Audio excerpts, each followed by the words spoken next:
Hello दोस्तों, लक्ष्य computer में आपका स्वागत है। आप देख रहे हैं लुसेंट सामान्य ज्ञान का बुक। आज हम पढ़ने वाले हैं हिस्ट्री, आधुनिक भारत का इतिहास, सिख एवं अंग्रेज के बारे में।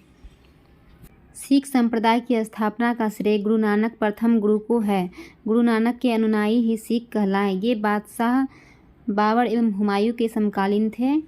1496 ईस्वी की कार्तिक पूर्णिमा को नानक को आध्यात्मिक पूर्ण जीवन का आभास हुआ।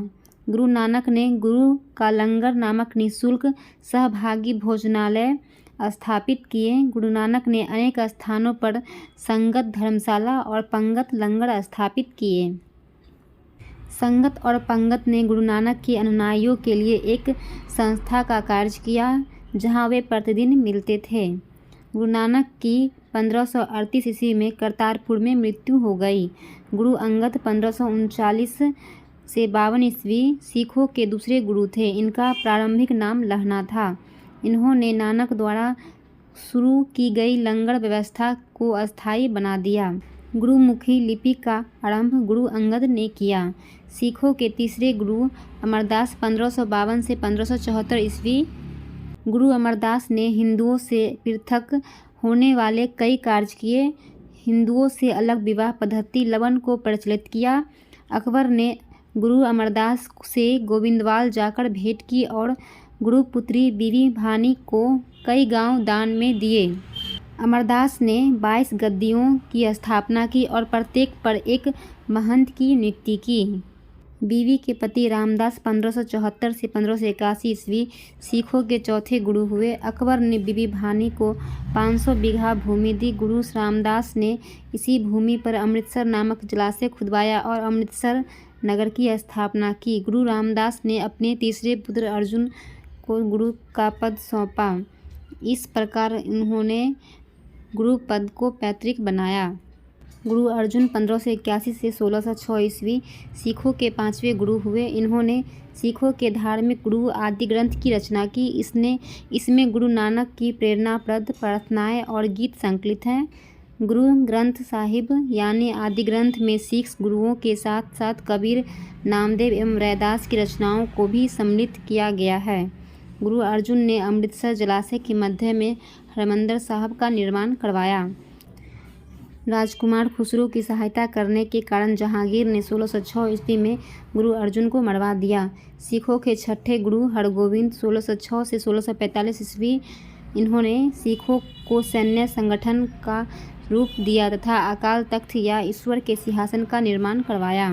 ये 2 तलवार बांधकर गद्दी पर बैठते थे एवं दरबार में नांगड़ा बजाने की व्यवस्था की। इन्होंने अमृतसर के किले बंदी की। सिखों के 7वें गुरु हरराय 1645 से 1661 ईस्वी। इन्होंने दारा सिखों को मिलने आने पर आशीर्वाद दिया। सिखों के 8वें गुरु हरकिशन 1661 से 1664 ईस्वी। इनकी मृत्यु चेचक से हो गई। इन्हें दिल्ली जाकर गुरुपद के बारे में औरंगजेब को समझाना पड़ा था। सिखों के 9वें गुरु तेग बहादुर 1664 से 1675 ईस्वी। इस्लाम स्वीकार नहीं करने के कारण औरंगजेब ने इन्हें वर्तमान में शीशगंज में गुरुद्वारा के निकट मरवा दिया। सिखों के 10वें एवं अंतिम गुरु गुरु गोविंद सिंह 1675 से 1708 ईस्वी में हुए। इनका जन्म 1666 ईस्वी में पटना में हुआ था। गुरु गोविंद सिंह अपने को सच्चा बादशाह कहा। इन्होंने सिखों के लिए 5 कंकार अनिवार्य किया, अर्थात प्रत्येक सिख को केस, कंघा, कृपान, कच्छा और कराक रखने की अनुमति दी और सभी लोगों को अपने नाम के अंत में सिंह शब्द जोड़ने के लिए कहा। गुरु गोविंद सिंह का निवास स्थान आनंदपुर साहिब था एवं कार्यस्थली पाओता थी। गुरु गोविंद सिंह ने फारसी में जफरनामा लिखे थे। इनके 2 पुत्र फतह सिंह और जोरावर सिंह को सरहिंद के मुगल फौजदार वजीर खां ने दीवार में चिनवा दिया। 1699 ईस्वी में बैसाखी के दिन गुरु गोविंद सिंह ने खालसा पंथ की स्थापना की। पाहुली प्रणाली की शुरुआत भी गुरु गोविंद सिंह ने की। गुरु गोविंद सिंह ने सिखों के धार्मिक ग्रंथ आदि ग्रंथ को वर्तमान रूप दिया और कहा कि अब गुरुवाणी सिख संप्रदाय के गुरु का कार्य करेगी।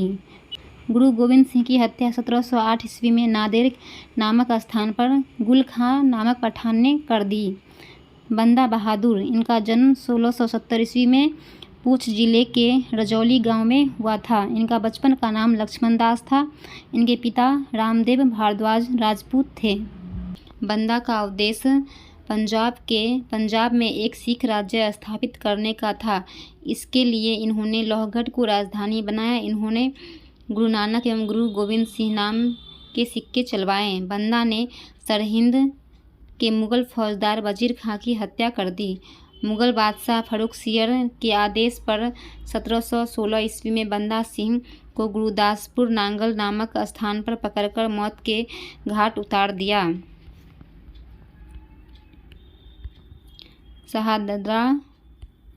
शहादरा कत्लगढ़ी के नाम से विख्यात है, जहां बंदा ने हजारों मुगल सैनिकों को मौत के घाट उतार दिया था।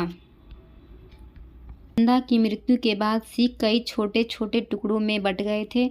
1748 ईस्वी में नवाब कर्पूर सिंह की पहल पर सभी सिख टुकड़ियों का दल खालसा में विलय हुआ।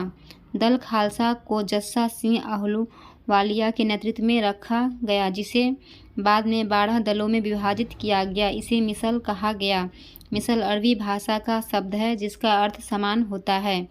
रंजीत सिंह का जन्म गुजराला में 2 नवंबर 1780 को सुकरचकिया मिसल के मुखिया महा सिंह के यहाँ हुआ। इनके दादा चतर सिंह ने 12 मिसलों में सुकरचकिया मिसल को प्रमुख स्थान दिया।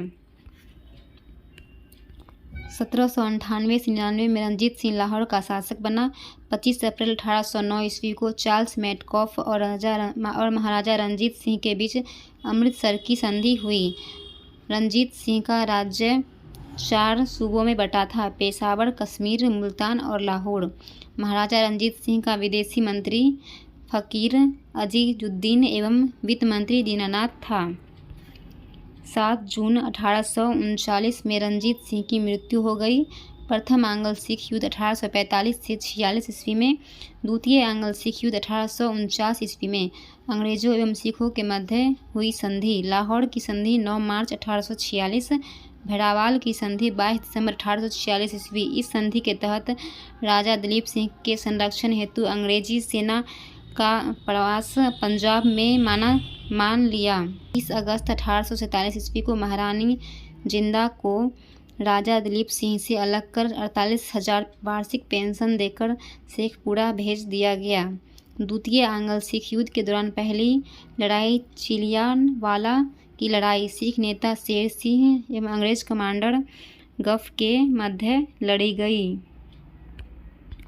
दूसरी लड़ाई गुजरात के चिनाब नदी के किनारे चार्ल्स नेपियर के नेतृत्व में अंग्रेजों ने 21 फरवरी 1849 को लड़ी। इस युद्ध में सिख बुरी तरह पराजित हुए।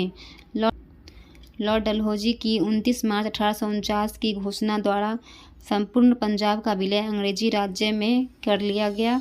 महाराजा दिलीप सिंह को 50,000 पाउंड की वार्षिक पेंशन दे दी गई और उसे शिक्षा प्राप्त करने के लिए इंग्लैंड भेज दिया गया।